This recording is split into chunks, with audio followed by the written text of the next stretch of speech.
nibyo twabwiraga rero nyuma yuko Iyamano agaragaye nyine muri aya mashusho. Urabizi yuko inzego z'u Rwanda, inzego z'ubutabera, inzego z'umutekano hano mu Rwanda ziba ziri maso kugira ngo zireberere buri umwe wese bahise bagira gutya rero batangira kuvuga bati rwose ibi ngibi ntago ari byo, ariko bikavugwa yuko Iyamano ari we wagize uruhare guhita yihutira kujya kuri RIB kugira ngo nyine ababwire yuko yahuye n'akarengane. We yifatiye amashusho ashaka kujya ayareba n'umugore wiwe bonyine, ubundi ngo amashusho agahita agashyirwa hanze n'abantu benshi cyane bataramenyekana, ariko hari bamwe bamaze kuba bafatwa nk'uko twabigarutseho mu kiganiro cy'ejo twabashyiriyeho. Gusa niba ushobora kuba waracitswe n'iki kiganiro, iki ngiki twashyize ejo kuri abo bantu bamaze gufatwa ndetse no ku makenga akomeye cyane yuko Iyamano ushobora guhita atabwa muri yombi bya hato na hato cyangwa se isaha iyo ari yo yose kugeza ubu ngubu. Rero icyo tuje kukubwira n'iki n'ubundi kuri iyi nkuru ni ibyerekeranye n'ibi ngibi bya Iyamano, nuko mu butumwa bw'ejo Dr. Murangira Bitseri byarangiye agira inama abanyarwandakazi ndetse cyane urubyiruko cyangwa se abakiri bato kureka kuba bakwiyandarika cyangwa se bakifata nabi ibintu byinshi cyane bigiye bitandukanye nyine kugira ngo bareke gutakarizwa icyizere. Kuri ubu rero ikiriho nuko Iyamano ubungubu ari kubarizwa mu mahanga, aho rero yagize gutya akavuga ati reka mbe nihungi. Ibi ngibi rero byatewe n'iki? Byatewe n'ibintu byinshi cyane bigiye bitandukanye, ari byo tuza kugenda tugarukaho tunakomozaho muri iki kiganiro. Ese ari mu bihe bihugu by'amahanga? Iyi ni Wasam TV show. Icyo tugusaba gusa ni cya kintu gukora subscribe kugira ngo utajya ucikwa n'ibiganiro tugenda tukugezaho umunsi ku munsi. Iyamano rero uwari sagwira fororiye nk'uko azwi nka Iyamano, umaze rero iminsi agarukwaho cyane kugeza ubungubu amakuru ari kwemeza yuko rwose ari mu bihugu by'Uburayi, aho ngaho akaba ariho ari kubarizwa kugeza ubungubu, akaba rero ari mu gihugu cy'Ububiligi, aho ngaho akaba aho rero amafoto yamugaragaje ariho ndetse andi amugaragaza ari mu ndege ari kuguruka, ubwo ari kumwe n'umugore we Diane mu rwego rwo guhunga ubutabera. Gusa ntabwo twavuga yuko ari guhunga ubutabera, ahubwo reka tuvuge yuko ari ku mpamvu zitaramenyekana neza kandi zitarasobanuka neza cyane, bitewe nuko nyine murabizi yuko aya mashusho yaracicikanye cyane, kandi mu kiganiro ejo twarabisobanuye neza cyane, turi kugenda tugaruka tuvuga tuti Iyamano yamaze kuba yatangazwa muri bamwe mu bakekwa bashyize ari amashusho y'urukozasoni hanze, ku buryo ashobora gutabwa muri yombi isaha n'isaha. Iyamano rero mu kumva uburemere bw'ibyo yakoze cyangwa se mu guhita avuga ati uziko ari byo koko nshobora kuba natabwa muri yombi isaha iyo ari yo yose, reka mbe nigurukiye, reka mbe nigiriye hanze. Ni muri urwo rwego rero yese afata icyemezo kigayitse cyane, tutavuga yuko ari icyemezo cyiza, ni icyemezo kigayitse cyane guhita avuga ati reka njye mu bihugu by'amahanga, reka njye ahandi, maze ubwo bigende uko byakagenze aho kugira ngo bigende uko njyewe nabishakaga. Ibyo ngibyo murabyumva neza cyane.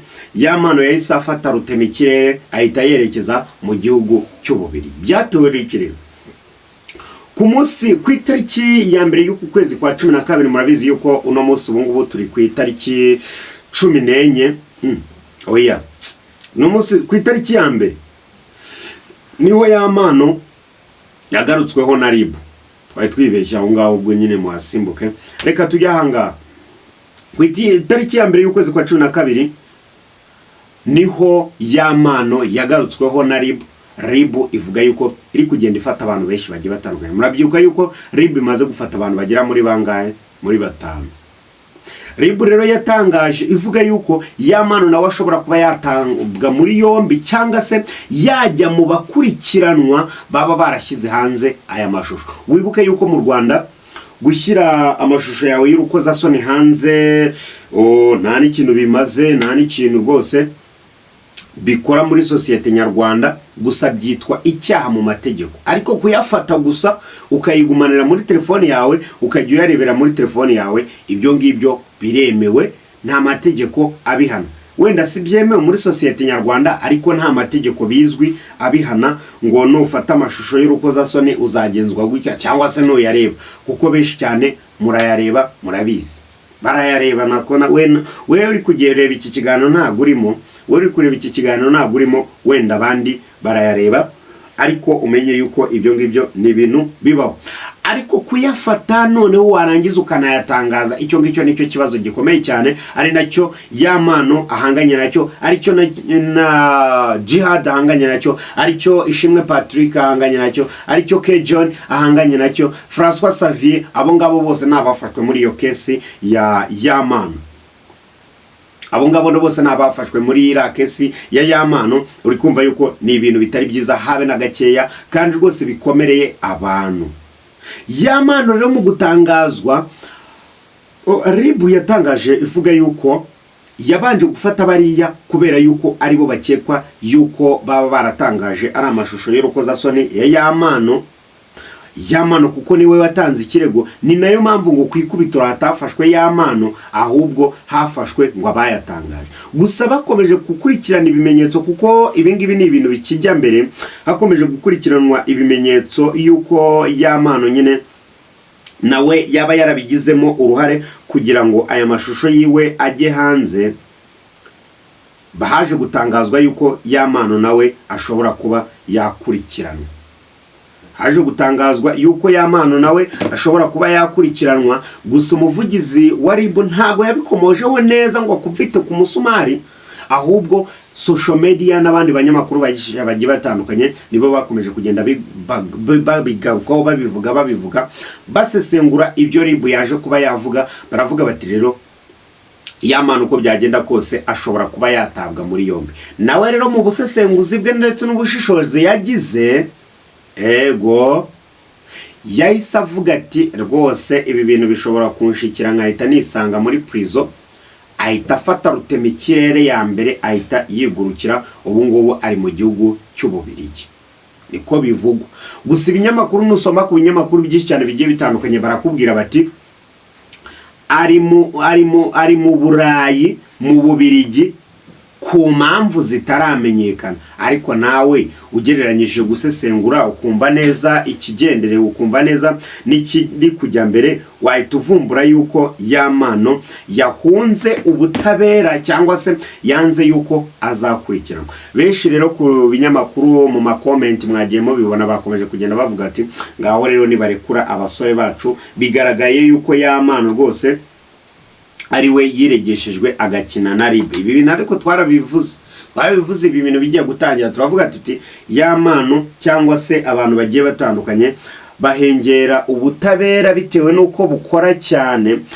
Ikindi nuko buba buri maso kandi buba bwiteguye gufata umunyacyaha uko yaba ameze kose, bagahita bikoreshwa ibyaha. Bamara kwikoreshwa ibyaha, ibyo byaha rero bakabisunikira ku bandi, maze abo bandi ugasanga nyine babiguyemo batazi n'ibyo ari byo. Nuko rero n'aba Jihad babiguyemo. Ubwo uri kumva Pazo we yahise afatwa ku ikubitiro, twaragiye tubigarukaho. Yahise afatwa kubera yuko Pazo ngo yabanaga na Yamano, bikavugwa yuko rero Yamano ngo Pazo ngo yafashe ngo video ngo muri telefoni ya Yamano, noneho Pazo ngo akayitangaza. Pazo ahita atabwa muri yombi. Rero abantu benshi ku social media bakomeje kuvuga bati rero uburiya yihamije icyaha, ahubwo barekura abasore bacu, babarekure bisubirire mu kazi kabo gasanzwe, aho kugira ngo nyine bakomeje kugenda barenganyirizwe ubusa n'ibindi bintu byinshi cyane bigiye bitandukanye. Uri kumva kukumazamo iminsi muri gereza nabyo ni ibindi bintu bikomeye cyane, akazi kawe bugatakaje.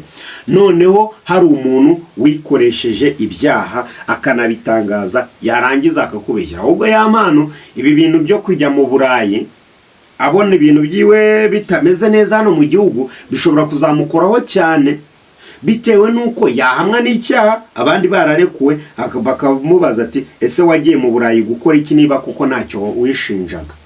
Garuka mu gihugu ubazwe ibyo wakabajijwe, nibasanga uri umwere bakurekura, naho guhita ugira ubwoba ukagenda. No kuvuga ngo abantu benshi bakomeje no kugenda babigaruka baravuga ati ese yamano kuba yarafashe video muri telefoni yiwe kuko byaragaragaraga yuko yayifashe abishaka, n'umugore we yarabishakaga, yarangiza ati yavuye muri telefone yanjye. Reka wenda twemere ko abahakazi babahoda, ariko umuntu waguhakinga ngagiye gutwara video ninde? Ko baguhakinga wenda bagiye kwitwarira n'udufaranga n'iki, video ubundi yabamarira iki? Nta na kimwe rwose. Video yatuma bafungwa icyo ngicyo batanayiriye, wenda udufaranga banafungwa ariko bakaba banaturiyeho.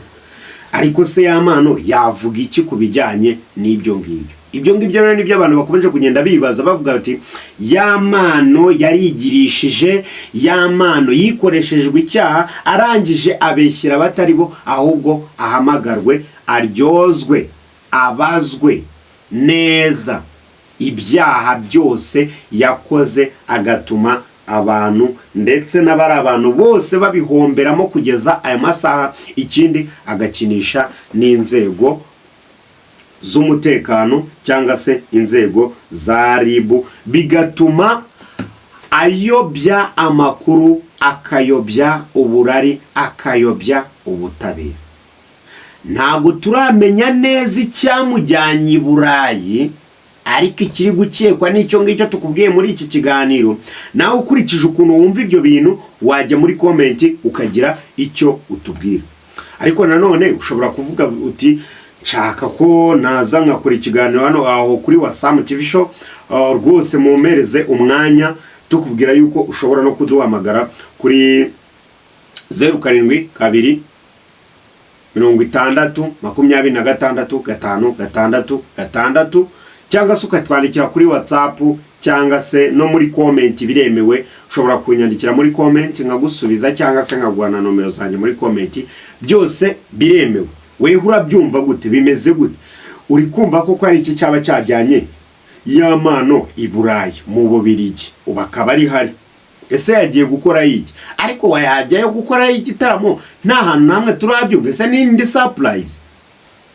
Reka dutegereze tuzareba neza, ariko icyo tuzi nuko amahirwe cyangwa se umwaku percentage nini cyane ziriho kwa gutoroka ubutabera cyangwa se guhunga ibyaha n'abantu bose yafungishije. Iyo ni Wasam TV Show. Icyo usabwa gusa no gukora subscribe kugira ngo tujye tujyana mu biganiro bigenda bikurikira iki ngiki. Wasam TV Show, ugira ibihe byiza.